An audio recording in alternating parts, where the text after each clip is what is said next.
વહાલા મુક્તો, સ્વામિનારાયણ સંપ્રદાયમાં રોજે સૌ ચેષ્ટા કરીને સૂતા હોય છે. નિત્ય નિયમમાં લીલા ચેષ્ટા. પ્રથમ શ્રી હરિને રે ચરણે શીશ નમાવું, નૌતમ લીલા રે નારાયણની ગાવું. આ ચેષ્ટા ગોપાળાનંદ સ્વામી એવું કહેતા હતા કે આ ચેષ્ટા એકવાર બોલે અને 500 પરમહંસ જમાડ્યાનું ફળ મળે. સ્વામી એવું કહેતા હતા કે આ ચેષ્ટાનો પાઠ કરવાથી 4 વેદની પારાયણોનું ફળ મળે. આ ચેષ્ટા કોઈ ગાય એના તમામ આધિ વ્યાધિ ઉપાધિના પાપ જાય. અરે એના અંતરમાં પરમાત્માની મૂર્તિ રમતી થઈ જાય. આવી મહિમાવંતી ચેષ્ટા સંપ્રદાયમાં કોને બનાવી, કેવી રીતે સંપ્રદાયમાં ગોપાળાનંદ સ્વામી વગેરે મુક્તોએ પ્રવર્તાવી, એનો અનુપમ ઇતિહાસ આજે આપણે સમજીએ. આ ઇતિહાસ પણ આપણા હૈયાને આનંદથી ભરી દેશે, રોમ રોમમાં ખુમારી જગાડશે અને આપણને પણ ચેષ્ટા બોલવાનું મન થશે એવો છે આ નિત્ય બોલાતી પ્રથમ શ્રી હરિ વગેરે ચેષ્ટાનો ઇતિહાસ. ભગવાન સ્વામિનારાયણ ધરતી ઉપર આવ્યા. નિષ્કુળાનંદ સ્વામીએ સાર સિદ્ધિ જેવા ગ્રંથમાં લખ્યું, સ્વામી કે તૃણ પાષાણ ને તુંબડા તારે એવા વહાણ હોય ઘણા, પણ જે લોહ પાષાણને તારે એ વહાણની ન હોય મણા. જે લોઢાને પાષાણને પાર ઉતારે એવા વહાણ એ અલૌકિક મોટા જહાજ કહેવાય.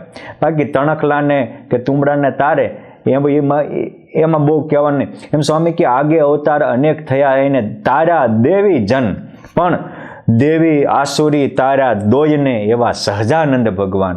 આ મહારાજે દેવી આસુરી બધાનો ઉદ્ધાર કર્યો, પળમાં બેડો પાર કર્યો. અરે મહારાજે જે લાડ લડાવ્યા એ સાર સિદ્ધિના 44માં કડવામાં નિષ્કુળાનંદ સ્વામી જેવા લખે છે કે આજની તો અલેખે વાત છે, અઢળ ઢળ્યા અલબેલ, હળા મળા હરી હેતે કરી અને વળી વાળી રંગડાની રેલ. મહારાજે એવો બધામાં રંગડો જમાવ્યો હતો, ઘોળી ઘોળીને બધાને પરસ્પર એક મેક કર્યા હતા. રમા જેમાં જોડે રહ્યા, દયા કરી દીન દયાળ, સમય સમય સુખ આપ્યા, વળી કાપ્યા દુઃખ વિશાળ. જન્મ મરણના દુઃખ કાપ્યા, કામ ક્રોધ લોભાદિક દોષોના દુઃખ કાપ્યા, આદિ વ્યાધિ ઉપાધિના દુઃખ કાપ્યા, અનંત સુખ આપ્યા અને એક અલૌકિક ભદ્ર સમાજનું નિર્માણ કર્યું. અરસ પરસ એક મેક રહ્યા, અંતરાય ન રહી અણુભાર, અનંત અવતાર અવનીએ આવ્યા, પણ અંક વાળ્યો આણીવાર. પુરુષોત્તમ નારાયણે જે લીલાઓ કરી, જે ચરિત્રો કર્યા, એ સ્વામી કે મારા મુક્તિ કહેવાતા નથી. અને વાલા મુક્તો, પુરુષોત્તમ નારાયણે ચરિત્રો કર્યા નહીં, આ ચરિત્ર રૂપે સદા પ્રગટ રહેવાનું વરદાન આપ્યું. આજે ભગવાન સ્વામિનારાયણની કરુણા વિચારીએ કે ધામમાં જતા પહેલા એને કીધું કે હું આ સત્સંગમાં સદા પ્રગટ રહીશ, ચરિત્ર રૂપ હમ રહત સદાય, ચરિત્ર રૂપે હું સદા પ્રગટ રહીશ. આ ચેષ્ટા એ ચરિત્રનો ખજાનો છે. મૂર્તિ રૂપે હું પ્રગટ રહીશ ધ્યાન કરવા માટે, ચરિત્ર રૂપે હું પ્રગટ રહીશ તમારી માનસિક શાંતિ માટે, આંતરિક શાંતિ માટે, નિર્વાસનિક થવા માટે. સંત રૂપે હું પ્રગટ રહીશ સત્ય વાત સમજાવવા માટે, આચાર્ય રૂપે હું પ્રગટ રહીશ દીક્ષા પ્રતિષ્ઠા કરવા માટે, સદગ્રંથો રૂપે હું પ્રગટ રહીશ કે તમે ધર્મના માર્ગથી ફંટાઈ ન જાઓ, ધર્મનો મર્મ સદા સમજતા રહો. આવી રીતે મહારાજ અનંત રૂપે પ્રગટ રહેવાના કોલ આપ્યા છે. મંત્ર રૂપે પ્રગટ રહીશ તમારા મનમાં ઉઠતા કામ ક્રોધાદિકના લોભને હટાવવા માટે આ બધા જ રૂપે ભગવાન પ્રગટ છે એમ સમજશું તે દિવસે જ આપણને મૂળ વસ્તુ હાથ આવશે. બાકી એકાંગી થઈ ગયા તો સમજવાનું કે મહારાજના મર્મો પકડાશે નહીં. આ મર્મને અનેક રૂપે પ્રગટ રહેવાના મર્મને યોગ સમ્રાટ ગોપાળાનંદ સ્વામી જાણતા હતા. વિક્રમ સંવત 1888 જેઠ સુદ દશમના દિવસે ભગવાન સ્વામિનારાયણે બપોરે 12 વાગે ગઢપુરથી અંતર્ધાન લીલા કરી. અનંત મુક્તોએ પુષ્પ વૃષ્ટિથી વધાવ્યા. દરેક વચમાં આવતા ધામોને પાવન કરી પુરુષોત્તમ નારાયણ બ્રહ્મહલમાં ગયા. પરંતુ બધા જ પ્રેમી ભક્તોના ચિત્તને ખેંચતા ગયા હતા. મહારાજ ધામમાં ગયા, બબે વર્ષના વાણા વાયા, પરંતુ મુક્તો ભેગા થાય, સંતો ભેગા થાય તો હવના હૈયામાં મહારાજના વિયોગનું મોજું ફરી વળે. ગોપાળાનંદ સ્વામીને થયું કે આ ભગવાનનો વિયોગ હવના હૈયામાંથી દૂર થાય અને હવના હૈયામાં પુરુષોત્તમ નારાયણની મૂર્તિ રમતી થાય, માટે આનો કાંઈક ઉપાય કરવો જોઈએ. આમ નામ ક્યાં સુધી ચાલશું? અને એવા હેતુથી જ સ્વામીએ મોટા નિત્યાનંદ સ્વામી, શામળિયા ચૈતન્યાનંદ સ્વામી, પરમ ચૈતન્યાનંદ સ્વામી વગેરે સંતોને સાથે રાખી અને સંપ્રદાયનું બંધારણ બાંધ્યું. 5 વાર કથા કરવાની પ્રથા ચાલુ કરી. આ રીતે ધીરે ધીરે જાતા હતા ત્યારે સ્વામીએ પણ લખાયું કે અમે ચરિત્રમાં હંમેશા પ્રગટ રહેશું. અનંત બ્રહ્માંડ કે જેહી સુખા, હરિચરિત્ર આગે સબ લુખા, અમૃત આગે અન્ય રસ જોઈ, ફીકે સે ફીકે લગત હી સોઈ. આ ચરિત્ર રૂપી મહારાજે કીધું કે ચરિત્ર આગળ અનંત કોટી બ્રહ્માંડનો રસ ફીકો થઈ જાય. અમૃત પીવે એ અમર થાય, એમ ચરિત્ર રૂપી અમૃત પીવે એ પણ છતાં જે અમર પદને પામી જાય, માં આનંદના સાગરમાં ઝૂલતો થઈ જાય. કેમ જે પુરુષોત્તમે વરદાન આપ્યું છે કે ચરિત્ર રૂપ હમ રહત સદાઈ, આપ ઈચ્છા કરહી તાઈ. પ્રત્યક્ષ મૂર્તિ મોક્ષ કરે જૈસો, ચરિત્ર રૂપ હમ કરત હી તૈસો.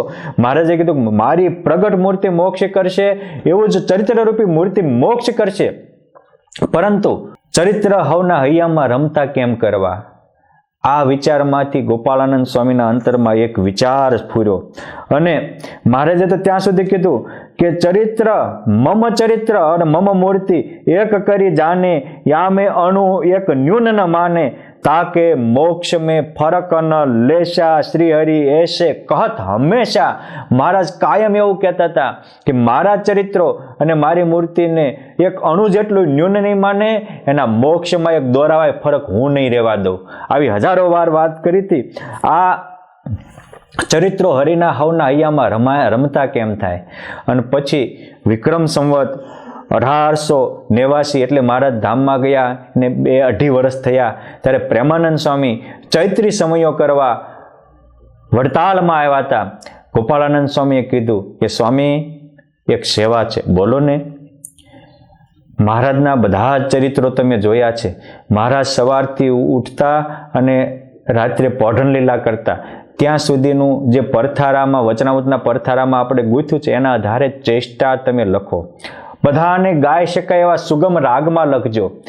યોગ સમ્રાટ ગોપાળાનંદ સ્વામીની આજ્ઞાને મસ્તક ધરી ગોપાળાનંદ સ્વામીએ પણ ચરિત્ર રૂપ મૂર્તિ હવના હૈયામાં રમતી થાય એટલે પ્રેમ મૂર્તિ પ્રેમાનંદ સ્વામીને આ સેવા સોંપી.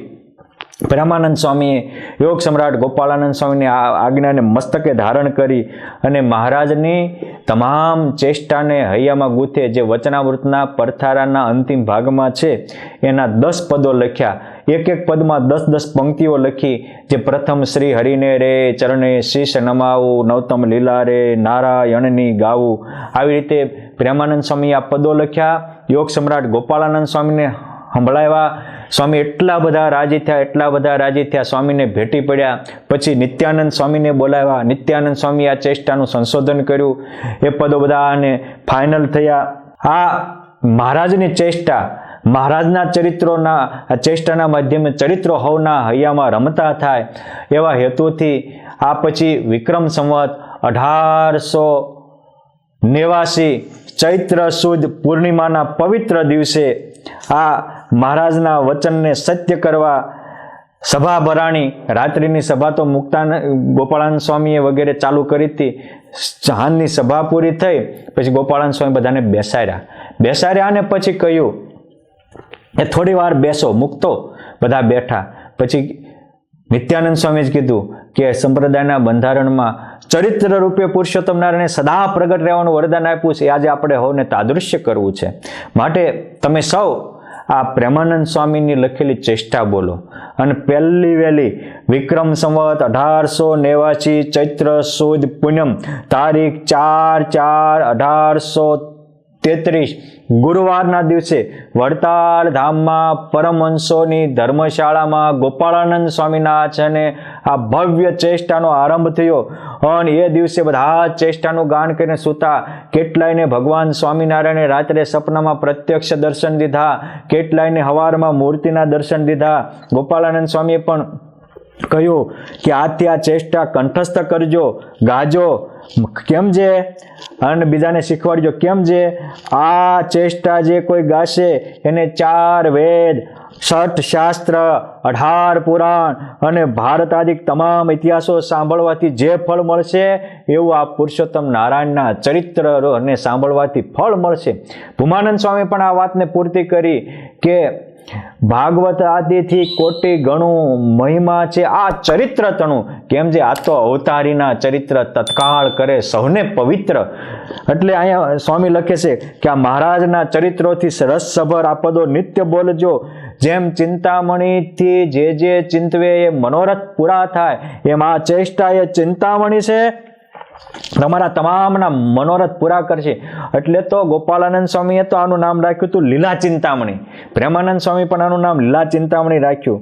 અને સ્વામીએ કીધું એ રીતે બધાએ આ ચેષ્ટાનું ગાન કર્યું ત્યારે કેટલાની અલૌકિક અનુભૂતિ થઈ. ત્યારબાદ ગઢપુરમાં કડવીબાઈ હતા, બીજા પણ અમુક બહેનો હતા, એમને આ પદની અનુભૂતિ કરવા માટે એક દિવસ મોટીબા પાસે ગયા અને મોટીબાને કીધું કે મોટીબા, મહારાજનો વિયોગ અમને સતાવે છે, માટે આપ કંઈક કૃપા કરો અને મહારાજના વિયોગથી અમે મુક્ત થઈએ એવી રીતે દયા કરો. અને એ વખતે એ રામબાઈ વગેરેને મોટીબાએ કીધું કે આપણા હૈયામાં મૂર્તિ પ્રગટ થાય એટલા માટે તો ગોપાલાનંદ સ્વામી આ ચેષ્ટા લખાવી છે. અને એ વખતે એ લોકોએ એ બેન રામબાઈ વગેરે ચેષ્ટા બોલ્યા અને એ જ વખતે ભગવાન સ્વામિનારાયણ પ્રગટ થયા અને કીધું કે હવે અમે કાયમ પ્રગટ થશું. એટલે આ ચેષ્ટા બોલવાથી જે મહારાજના વિયોગે જોડતા એવી બહેનોને રોજ પૂજામાં પુરુષોત્તમ નારાયણ પ્રગટ થઈને દર્શન આપે એવું અલૌકિક ફળ મળ્યું હતું. આ મનોચિત્રણની તાકાત છે. આપણે પણ આવી રીતે મહારાજના લીલા ચેષ્ટામાં આવતા એક એક પદોની એક એક ચરિત્રોને આપણે આ એક લીલા ચેષ્ટાના 10 પદોમાં પ્રેમાનંદ સ્વામીએ 100 ઉપરાંત ચરિત્રો ગૂંથી લીધા છે. માટે આ ચેષ્ટાને આપણે આ રીતે નિત્ય પ્રેમ ભાવથી મહિમાથી ગાશું તો જે અનુભૂતિ સિદ્ધાનંદ સ્વામીને થઈ, જે અનુભૂતિ કેટલાક એ વખતે ગાનારા સંતો ભક્તોને થઈ, જે અનુભૂતિ મોટીબાના કહેવાથી રામબા વગેરે બહેનોએ ગાઈ હતી એને અનુભૂતિ થઈ, કડવીબા વગેરે અનુભૂતિ થઈ, એ જ અનુભૂતિ મને ને તમને પણ થશે. માટે આવી મહિમાવંતી ચેષ્ટા સ્વામિનારાયણ સંપ્રદાયમાં નિત્ય ગવાય છે અને આ ઓરિજિનલ ચેષ્ટા છે. માટે આપણે આ ઓરિજિનલ ચેષ્ટાને ગાય આપણા આત્માને પરમ પાવન કરીએ. ચરિત્ર રૂપી જાળામાં મનને ગૂંચવી આપણા અંતરને પવિત્ર કરી પુરુષોત્તમ નારાયણના પ્રાણ પ્યારા બની જઈએ અને પુરુષોત્તમ નારાયણનું પરમ પદ પામી અને પુરુષોત્તમ નારાયણના સુખે સુખિયા થઈ મૂર્તિરૂપ બની પૂર્ણકામ બની પરમાનંદના સાગરમાં ઝૂલતા થઈએ એવી શક્તિ ભક્તિ અને સમજણથી યુક્ત બનીએ એવી મહારાજ ગોપાળાનંદ સ્વામી અને તમામ મુક્તોના પાવન ચરણોમાં પ્રાર્થના. જય સ્વામિનારાયણ.